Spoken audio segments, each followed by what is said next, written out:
Jangan lupa tekan tombol subscribe dan nyalakan lonceng notifikasinya, biar kamu nggak ketinggalan video seru berikutnya. Oke, mungkin saya coba jawab atas pertanyaan yang sebenarnya tidak begitu gampang. Pertama dan utama itu alfabet. Alfabet itu cukup oke, ya, lancar karena semua warga Rusia tahu huruf Latin. Saya belum pernah ketemu seorang pun yang tidak kenal, bahkan bukan mahasiswa. Ya. Terus inilah sebenarnya itu diskusi panjang antara dosen BIPA lain dan saya. Gimana caranya yang paling bagus mengajarkan bahasa Indonesia. Saya tetap berpaling pada afiksa sentrisme, ya. Jadi artinya pada semester pertama semua pemula mulai belajar dengan kata dasar. Kata dasar berupa nomina, kata kerja, kata sifat, tapi kata dasar saja. Tidak ada kata kerja yang lebih rumit, yang sudah punya afiks, ya, prefiks, sufiks itu nanti. Bahasa Indonesia bangkit di Rusia saat bahasa Melayu meredup di negeri sendiri.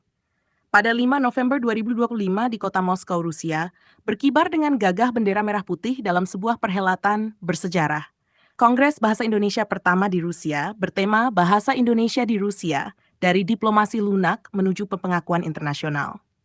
Diselenggarakan oleh Kedutaan Besar Republik Indonesia di Moskow, Kongres ini mempertemukan puluhan akademisi, mahasiswa, dan peneliti Rusia yang tekun mempelajari bahasa Indonesia. Mereka berdiskusi bukan hanya tentang tata bahasa, tetapi juga tentang nilai budaya, gotong royong, dan identitas yang terkandung di balik setiap kata dalam bahasa Indonesia. Ironisnya, ketika bahasa Indonesia mulai dikenal dan dihargai di negeri jauh seperti Rusia, bahasa serumpun, bahasa Melayu di Malaysia, justru perlahan memudar di tanah asalnya sendiri. Bahasa serumpun, nasib berbeda. Bahasa Indonesia dan bahasa Melayu lahir dari akar yang sama.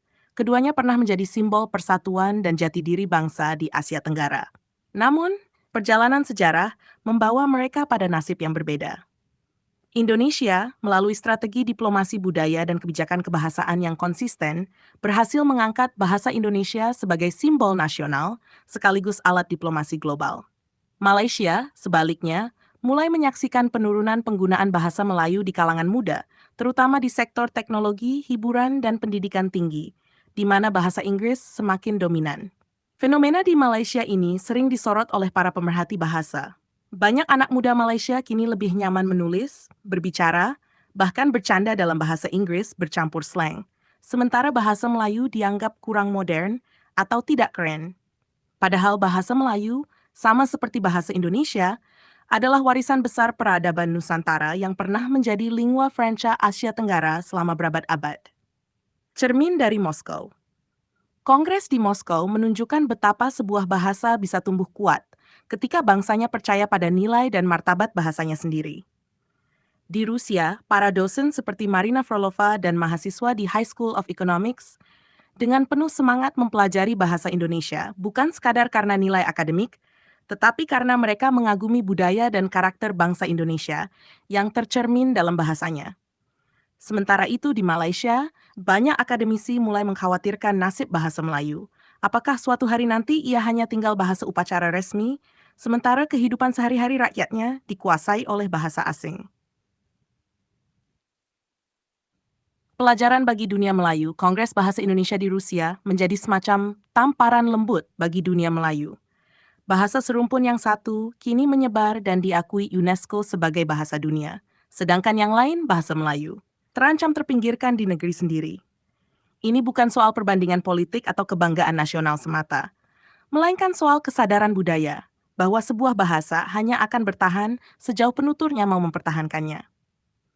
Indonesia menunjukkan bahwa dengan kebijakan bahasa yang tegas, program BIPA, Bahasa Indonesia untuk Penutur Asing, dan dukungan diplomasi budaya, sebuah bahasa nasional bisa menembus batas benua. Malaysia kini dihadapkan pada tantangan untuk melakukan hal serupa, membangkitkan kembali kebanggaan terhadap bahasa Melayu agar tidak menjadi bahasa nostalgia.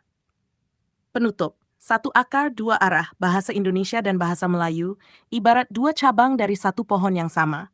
Satu cabang kini tumbuh menjulang hingga ke Moskow dan mendapat pengakuan internasional.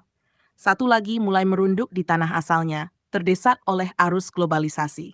Semoga keberhasilan Kongres Bahasa Indonesia di Rusia menjadi cermin dan inspirasi bahwa bahasa bukan hanya alat komunikasi, melainkan juga lambang martabat, kekuatan, dan kedaulatan budaya bangsa.